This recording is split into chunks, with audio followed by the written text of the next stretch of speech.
guys, welcome back. So we're gonna do our first 10-gallon batch. We've set up the pulley, as you could have seen in the last video, us trying to sort that out. So I can actually brew in this garage tomorrow, despite it being quite warm in here. We're gonna see how it goes. There's an AC for a reason. And there's a garage door for a reason as well. Basically how I made this, you can see the recipe video. I essentially just made a 5-gallon batch and duplicated it in the scale up brewfather thing. So we're making an Amarillo Pale Ale today. I'm kind of just still doing that one hop pale ale situation. I figured it'd be a good one to just kind of dial the system in with. You know, it's pretty much gonna turn out good no matter what.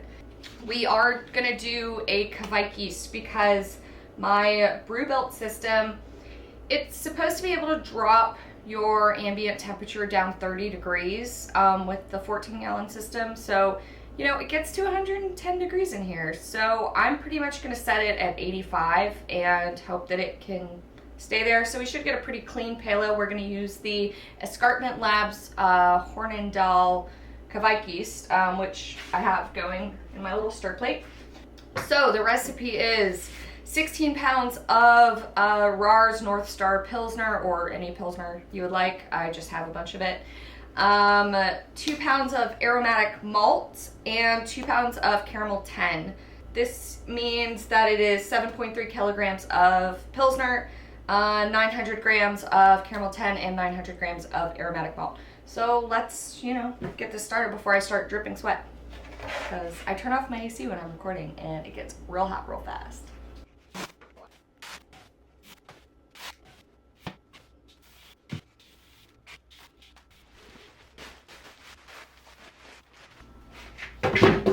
I'm setting my mill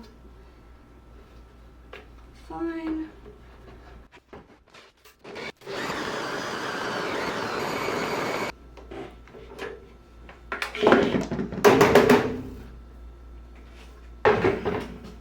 Can't fit much more than that in there. That's for sure. Alright, I'm gonna go ahead and measure my hops as well while I'm here. I'm brewing tomorrow, so hence measuring everything in advance. Because I don't know how long it's gonna take, to be honest. Maybe a long time, maybe not a long time at all. Alright, so we're doing 2 ounces at the 30-minute mark and 2 ounces at the 5-minute mark, and that's 56 grams of each. And this is Amarillo, by the way. Our IBU on this is only going to be 36, I think. Yeah. I like a lightly hopped pale ale. Probably more than most. These coasters are supposed to seal on here. Cool, that works. All right, so these are gonna go into the yeast fridge. It is on. And wait till tomorrow. By the way, it's already 95 degrees in here. I'm going to have a heat stroke in here one day. All right, it is the morning, the true test of making a beer in this new system. I am slightly terrified. When I say slightly, I mean highly. Yeah, so I guess I just gotta kind of start. It's one of those things, right? 2 new systems, one day, gotta do this all before work. Not stressful at all. All right, well, first things first, we gotta get some water in here so we can start heating it. I'm gonna lift this grain screen up and we can go from there. By the way, it looks like we need 12.4 gallons of water, which is 47 liters.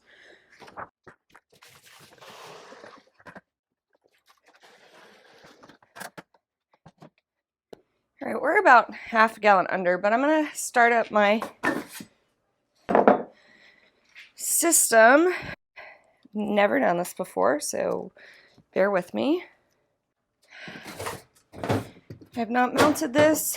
I think it's gonna go right there. But temperature probe goes in the temperature probe hole, obviously. Huh, that's cool. 240 volt.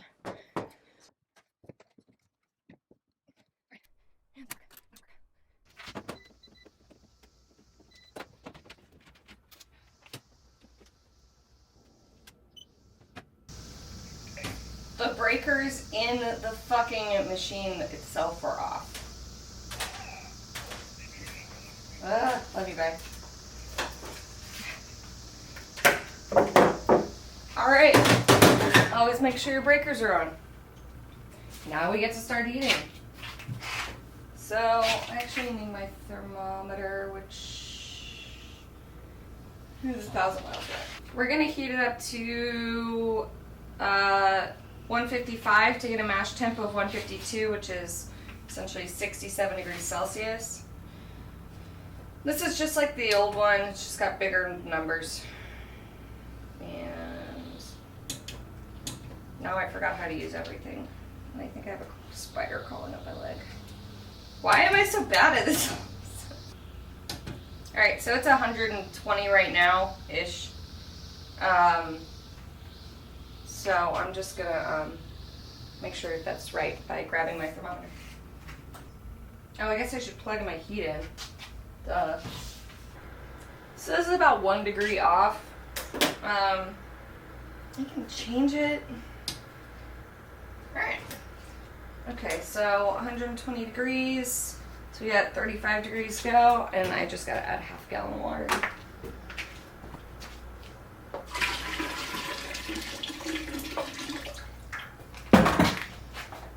Okay, I'm gonna go ahead and drop my grain bag in there.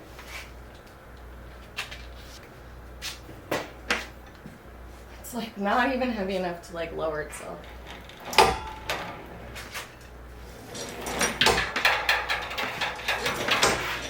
So this pulley system is basically going to be able to make me lift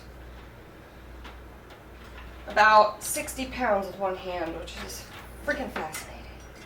But until then I'm going to cover it. Oh, I'm also going to add a Camden tablet because it's summer, so Ellie gets weird with their water. Alright, what I'm going to do now is hook up all my pumps and such. This is the same pump that I used in my old one.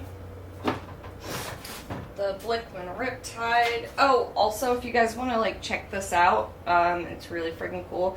And honestly not that much more expensive than the 10-gallon system. All the links are below. I haven't even finished my coffee yet, guys. It's almost 8 o'clock. I'm gonna tape my temperature probe in there and ask the Clawhammer guys what they do to keep that in place, because I'm worried that it's going to come out. Actually, might be the ticket. I feel like it's reading a lot better. Alright, anyway. So, pumps. It's like you start one project, and then you got to do like 1,000 more projects.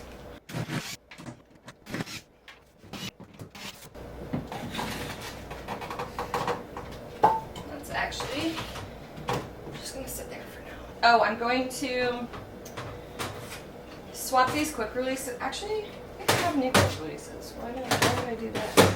Alright, so I've got some quick releases I'm going to put on my new plate filler, and I'm going to treat this one way better than I did the last one. I think this guy is clean, but I don't want to risk it right now because this is my first batch and I'm nervous about it.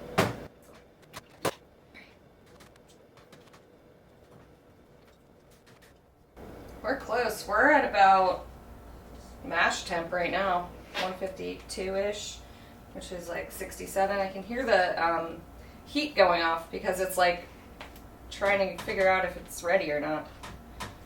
That thing's really fast. Shit. I mean, yeah, we were going from like 120 degrees to 150 degrees, but that was like 10 minutes to go 30 degrees. guess I don't need to be using my hot water for this. Take longer showers instead. I'm just happy I don't have to turn my AC on yet. It's only, let's see what we got going on in here. Oh, it's only 78 degrees here in this garage at 7:53 in the morning. There's my light. Alright, I need to talk some shit right now. I have this light switch. It's one of those like dimmable ones that's like motion sensor also. I'm not using a dimmable light. Why do we have this? And now it won't turn on. It like strobe effects and then it doesn't turn on. And even though I'm like standing in front of it, waving my arms, it doesn't work. Ugh. All right, we are at strike temp, 155, and we're gonna just go ahead and do this, I guess. I'm nervous. You're in the way.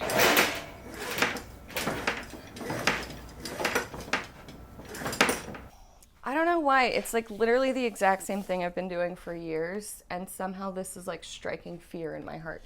And I don't know where my mash paddle is. Oh, I'm gonna drop my heat down to 152. And this is just 16 pounds of North Star Pils by Rahr, 2 pounds of Caramel 10, and 2 pounds of Aromatic malts, which is 7.3 kilograms of the Pils and 900 of each of the Caramel 10 and Aromatic. I only use Aromatic malt because I like the name of it. It's supposed to be biscuity. I don't know. Rounds out a pale ale, I guess. I don't know what I'm doing, guys. There's so many clumps. So we're gonna do a 45-minute mash just because I have to go to work today still. Ooh, thank God I prepped yesterday, and thank God this thing heats like a beast. Oh my God. You know, the 110, my only complaint forever has been that, you know, it is slow. It's basically like trying to charge your Tesla on a 110 volt instead of a 240, and you gotta basically spend all day doing it. But even with the like huge increase in volume, it seems to have it's not just like double the heat somehow. It's like almost triple, it seems like, which is crazy. But we will actually see the next time I do it, because the next time I do it, I'll actually give myself like more than 5 hours to brew, and we can start from like groundwater temperature. Guess I should have stirred as I poured like I used to do. All right, I'm gonna call that one good. All right, so I'll meet you guys back here in 45 minutes when our mash is done, and then we can test out this pulley system. Okay, here's the true test, if it's gonna work. So basically we're gonna use this block and tackle to lift this grain bag. All right, so it's clipped in there so that it doesn't like swing out from me. Was not supposed to do that.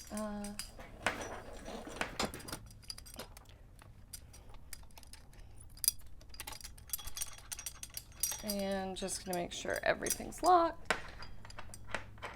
And basically, this allows me to basically lift this up with one hand, pretty much. And so I can get my brackets in, we let it drain, and we pick it up again, scooch it over. I need to find a bucket to put it in because this is huge. And then, yeah, that's pretty much it. So let's do it. What's funny is when you have the right equipment, doing twice as much weight is actually easier than the just like, you know, by sheer force of will, lifting that other situation. All right, so this guy's obviously got to drain for a minute. I'm gonna turn my heat up so we can get boiling. And in a second, I'm gonna take my pre-boil gravity. All right, let's take this guy out, put him in this bucket. I just had to dig out from my move, still doing shit like that. And then we're gonna take our pre-boil gravity. So basically what I have to do is unhook this guy, which is a lot easier when there's not boiling liquid next to me. There's a steel beam that runs the whole way to the garage. I basically have 7 feet, 6 feet I can use. Ta-da! Oh, that fits perfect in that little red bin. Cool beans. We've got about 11.5 gallons. Holy crap, this is like already boiling. What the fuck? Oh my god, this system's so fast. I actually set a timer, a stopwatch on it, and it's been 13 minutes since I started it, and we are 6 degrees from boiling. And I said 13, not 30. You know, I thought this might be a little faster, but never in my wildest dreams did I think it would be this fast. So, I'm gonna give you guys my endorsement. If you have the ability to get 240, like, spend as much money on it as you need to get it set up. I put that plug in solely for this system, and the amount of time it's gonna save me is like kind of insane.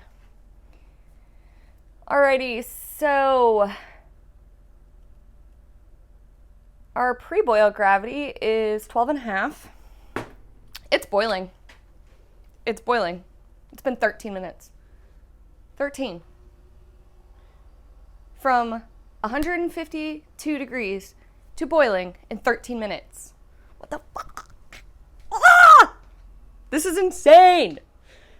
Now you gotta start a whole other timer. I wasn't even prepared for this. It's going too fast. I'm boiling and it's 9. Oh my god. I'm just like blown away. Okay, so I gotta set an alarm for 30 minutes for our first edition. Jeez Louise.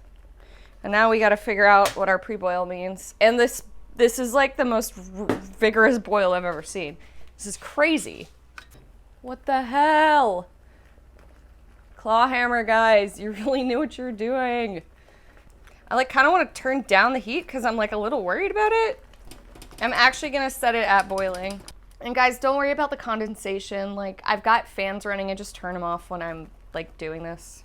I've got a whole AC like dehumidifying everything, and I'm putting in a vent fan, which is just not there yet. Now, what the hell was I doing? All right, 12.5. I'm just like blown away. This is the most distracting thing in the world. So 12.5 is 1.052 for our pre-boil gravity. Oh my god, we're spot on. Sick. All right, well, in like 25 minutes, we gotta come back and do our first hop addition. Guess I'll throw in my hop spider. I'm gonna just kind of cover this a bit. And I gotta go call my husband and like brag about this, so peace out, guys. Okay, so it is 30 minutes into our extremely vigorous boil that concerns me a bit. Where are we at? I feel like we're gonna like boil off too much. All right, so I've got 2 ounces of Amarillo here, which is 56 grams, and I'm just gonna go right in. I'm gonna go ahead and throw a Werflock tablet in there. I don't know what the ratio of Werflock tablet to gallons is, but just gonna put in 1 because I'm running low. And I'm gonna toss in some yeast nutrient because why not? Got a lot of yeast going in. All right, I'll see you guys back here in 25 minutes and we'll do the next batch of hops and then we'll basically be done. We can chill down. I guess I gotta run my hose, and I ran water into this garage, but I've never really used it yet, so this is gonna be a learning curve, as is everything. All right, second addition of hops. It's 2 ounces as well. And I'm just putting it in a different hop screen because I have 2 now. So, well, I have 3 now, but whatever. I'm gonna hook up my chiller. I just connected my hoses to this guy. And yeah, I'm gonna sanitize it just to get any weirdness out. It looks pretty clean in there. All right, so this guy from the pump goes to the in, and then another guy is gonna go straight back into the kettle. I'm gonna go ahead and kill my heat, turn on this hose. This hose is going to the pool, as always. Sounds like it's working. All right, our timer just went off, so we can start it. I'm very nervous. Seems to be going all right. So I'm gonna drop this down to about 85 degrees, because that's what I'm gonna set the next system as. Okay, so we lost a lot in that hugely vigorous boil. We're at like 8.5 gallons. So we're gonna have to do some adjusting.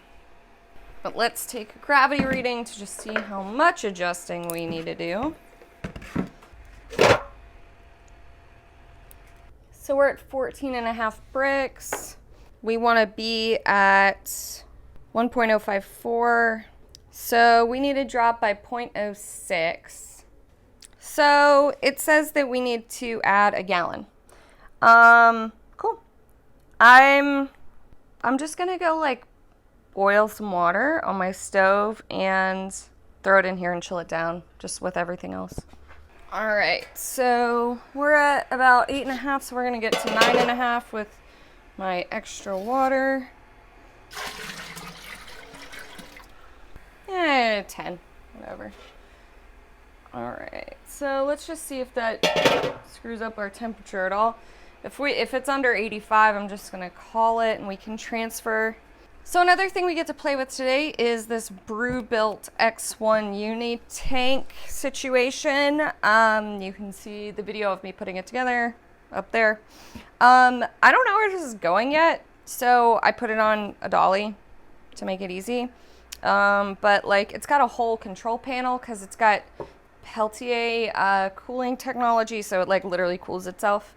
But it's all clean and sanitized, and we just need to go right into it. It's got this little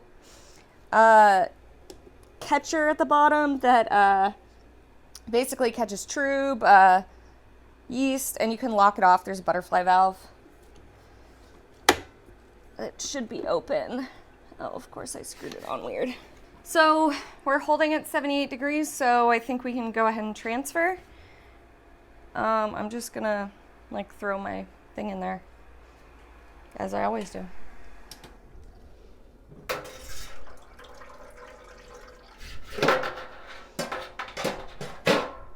Staying away from the electronics.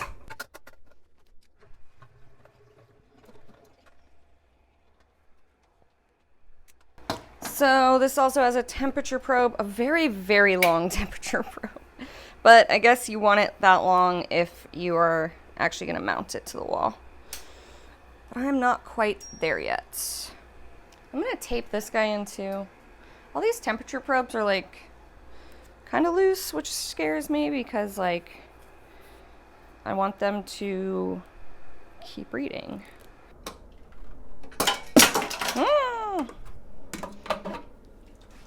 All right, so we've got about 9 gallons in there. You know, there's like half a gallon of loss in there. There's some loss in there. I think next time I'm going to just do like maybe try to make an 11-gallon batch to actually get to 10. Whatever. It's still way more beer than I've ever made. All right, so should probably pitch the yeast, right? That's always a good thing to do if you actually want to make the beer. So this is the Escarpment Libs Hornindal Kveik. feel like I'm forgetting to do something, but I don't know what it is.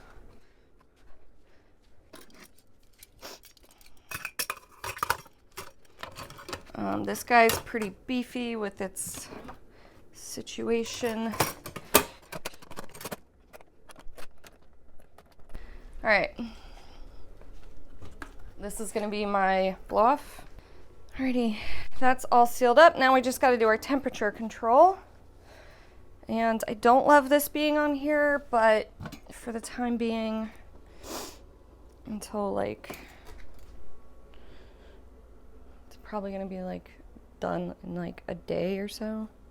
Okay, so this is set at 68. I'm gonna change it to 85. All right, so it's heating it now to 85, and it'll just keep it like right at 85. And we should have a pretty juicy pale ale. Thanks for watching. Like and subscribe. There's gonna be more of this equipment. I was honestly really afraid to try it out, but I'm so happy I did. And it's now 11 a.m. and I started brewing like 7:30, I think. This thing's fast. It's kind of crazy. All right, so now I just gotta clean everything before I have to go to work. Bye.